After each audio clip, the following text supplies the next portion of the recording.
Okay, so we just wanted to touch base a little bit.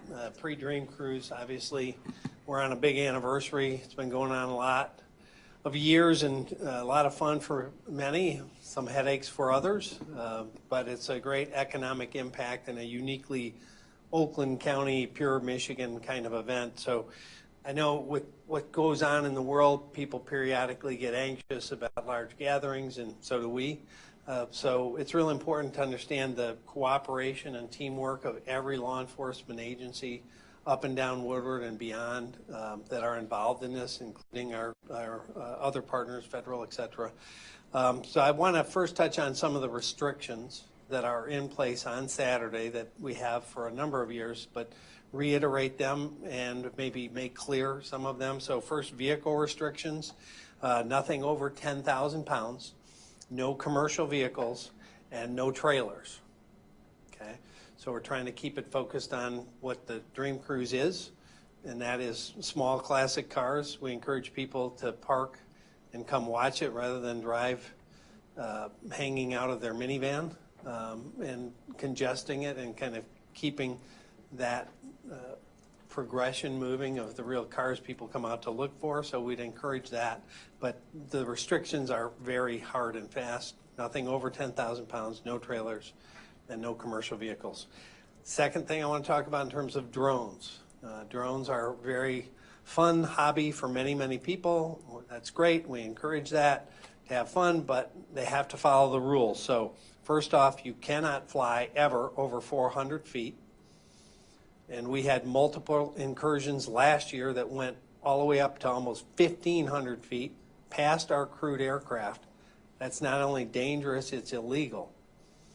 Okay, so under 400 feet, you're not allowed to fly over crowds by law, by FAA rule or law. These are the things I'm talking about. You're not allowed to fly over the roadway. And you have to have it in your line of sight. That's current regulation from the federal government. Here's what we encourage for the drone hobbyists or people that want to get some video of the great cars. Fly it over a fixed building that's just off the road. Then if there's a catastrophic issue, it lands on an empty rooftop. You can still see the cars and get what you want. We ask that you keep it under 200 feet. That makes sure that we have no conflict with our police drones that are watching the event for public safety issues. So if you could keep it under 200 feet, that would be a request. It's not law, but we would encourage that over a building off the side of the road. And that way it wouldn't interfere with any of our operations, either crewed or non-crewed aircraft. And keep it in your line of sight is required by the federal government.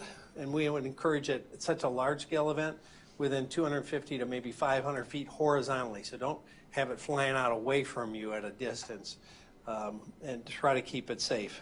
On the law enforcement side, pretty much everything you can imagine will be out there. I mentioned was the cameras.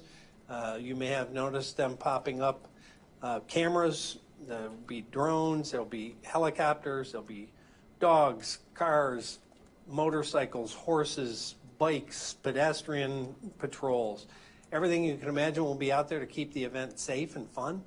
It's the largest single automotive gathering in the world, so it's a bit of a challenge to police, but only through the partnership of all the different agencies that we have here and beyond are we able to do it and try to make sure everyone stays safe. We'd encourage people to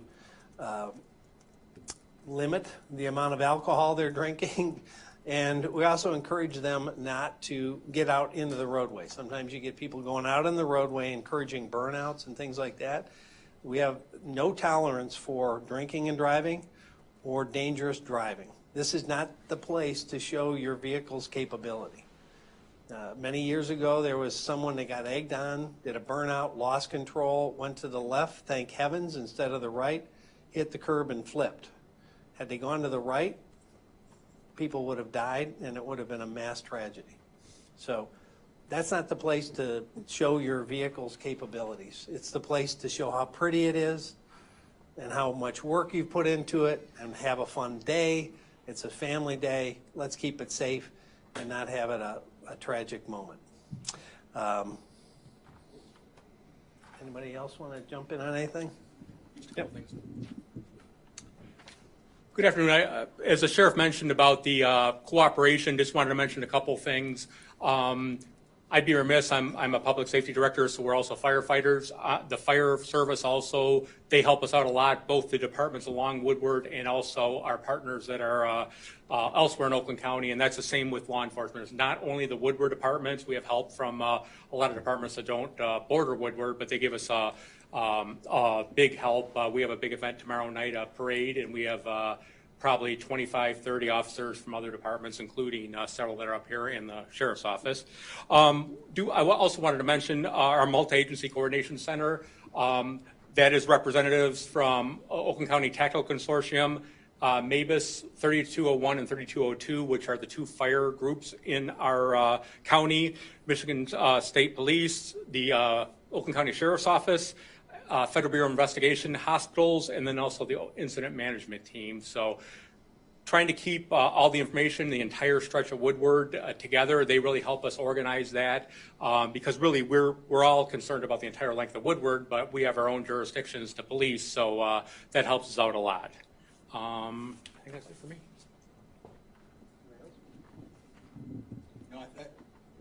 If we can, I think Sheriff mentioned that the cameras that have popped up along Woodward. I think when we talk about the Woodward Dream Cruise, we also think about the community at large. We've had a great partnership this year with Clearview Technologies and SOCX, which is based out of Troy, who have donated those cameras for us as a public-private private-public partnership along Woodward. Again, it's just an extra set of eyes for us to keep an eye on the crowds, to ensure the safety of all the motorists and the pedestrians on the roadways. As the sheriff mentioned, some of our major concerns are individuals losing control of their high-powered vehicles on the road, not having the experience to control those, and if a crowd of people gets hit, we get a crowd of people hit, this can be a tragic event.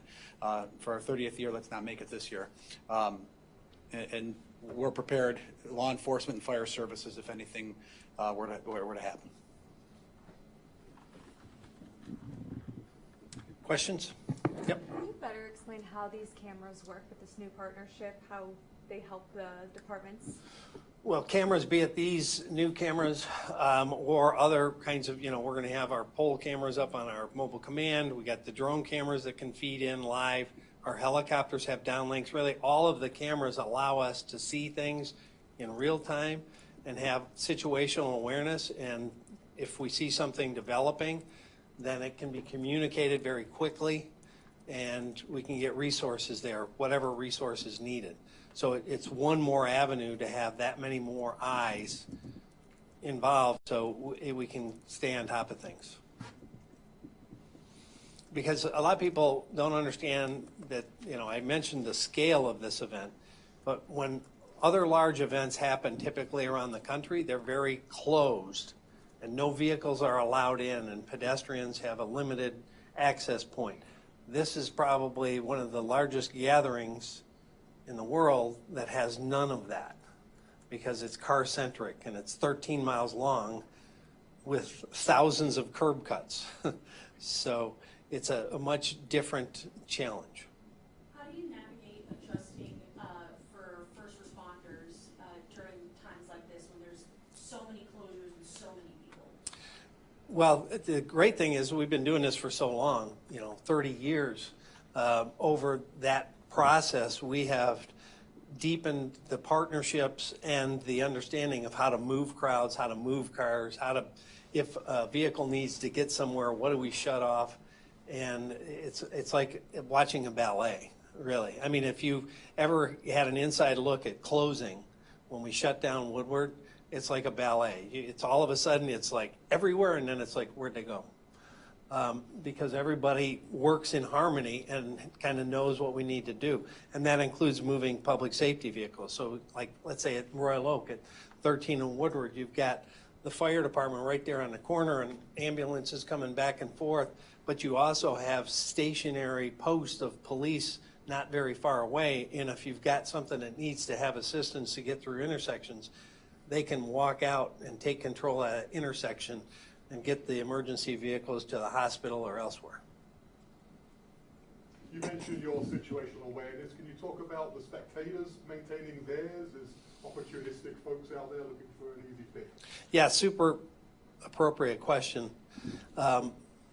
Two things for the crowd to be aware of, obviously, is, when you have a large crowd, you have people that want to make hay with that and be criminals and do pickpocketing activity or steal purses, steal wallets, steal whatever they can. So be aware of that and notice that. And also, very importantly, if you see somebody set something down and walk away from it, that's an immediate call.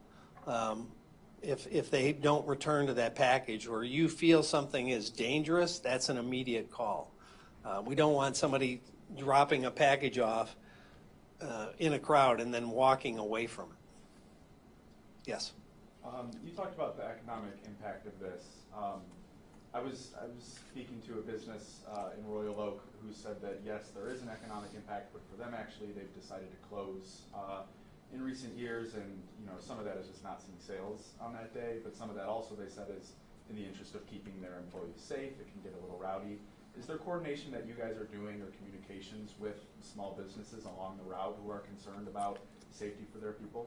Yeah, each individual community communicates and works with their small businesses, not just on this day, but on a daily basis. And that's when I, at the beginning of this talked about, a lot of people love it, some people it's a headache. Some of the businesses right on in kind of the zone feel a diminishment in business because people can't get to them depending on the business. But the economic impact, I think, is more of a region because people come from all over, literally the world. They're going to restaurants and hotels, and they're spending money on souvenirs and things like that. So, again, depending on the chair you're sitting in, you either love it or not so much. Gotcha. Yes? Still kind of on the topic of cars, can you give us an update on the investigation regarding Stellantis' false police report on their missing bull for a period of time? Yeah, that's an ongoing investigation.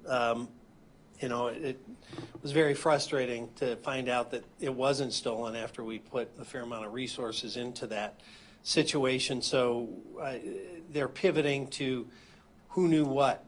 So if there was an intentional false police report made, that's a crime.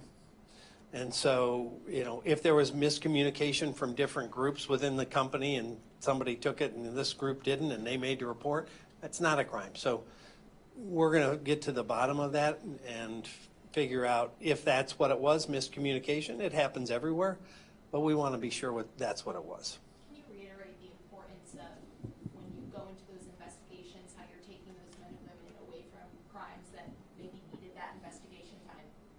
Yeah, these were very serious senior detectives that were involved in this because it was an unusual case. It drew a lot of attention nationally, a lot of negative attention to the city of Pontiac, which it didn't deserve. Nothing was stolen. And so, we threw resources at it. And that's why it's a bit frustrating to find out there was nothing to it, that someone connected to the company had it all along. And still sticking with that as well, 67 hours from the time that it went out to the time that it was found in North Carolina, there's a real big gap in communication where someone didn't own up to, taking it by accident. 100%. And that's what we're trying to figure out, if someone knew and there was an intent there, or it was truly just a massive communication failure, which can happen. We're not casting any aspersions, but we want to find out what the answer is. In a case like this, Honestly, when it came in, I wanted to throw a lot of resources at it because two things. It happened in the county seat, and it's a hometown company. I'm like, that's not happening here. And it's not happening to one of our hometown companies. And so now we got to figure out exactly what played out. and if charges, hypothetical, do come about, who would be charged in this instance? Would it be the company? Would it be the person who filed the report? Who would be responsible at the end? Yeah, it's kind of hard to get hypothetical, but in this case specific, but let me get hypothetical generically. So if somebody makes a false police report knowing the information they're providing is false, that's a crime. And depending on what it involves, can set the level of how serious of a crime that is. So when you've got an item that's in the $30,000+ range, if somebody intentionally made a report knowing it not to be true, that would be a felony. Could you talk a little bit more about the Clearview cameras? This is first of its kind partnership, and does it use the AI technology? I don't know if someone can better explain that.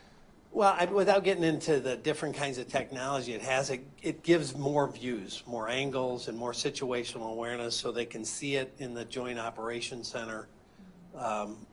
You know, when you get down in the weeds of how we're analyzing different things, we'll probably not go there.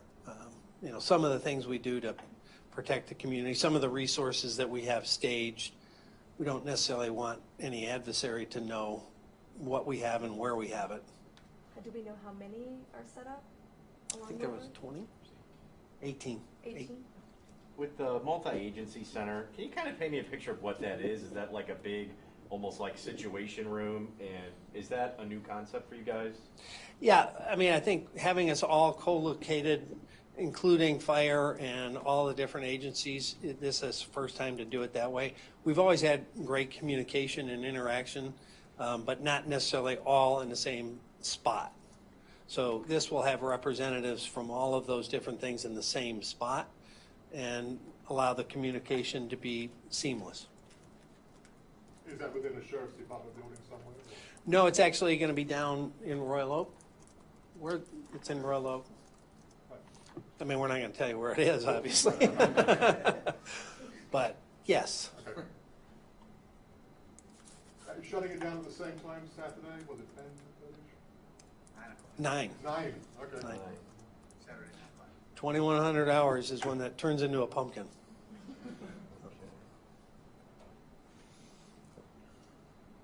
Anybody I else? think that's it. Anything else different that's happening this year? Everything else pretty much the same? Well, I think we're much more aware of the airspace given the problems that we had last year, and the things we've seen across the globe. That's why I wanted to hit on the restrictions and the legalities. But outside of that, you know, as I said, we've been doing this for a long time. Anybody else? Thank Sure. you. Okay.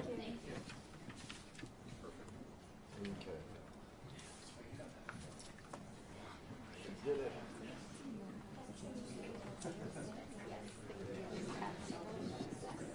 Oh, really? That's all I got, Brian. Oh, yeah, I didn't do that story, but I heard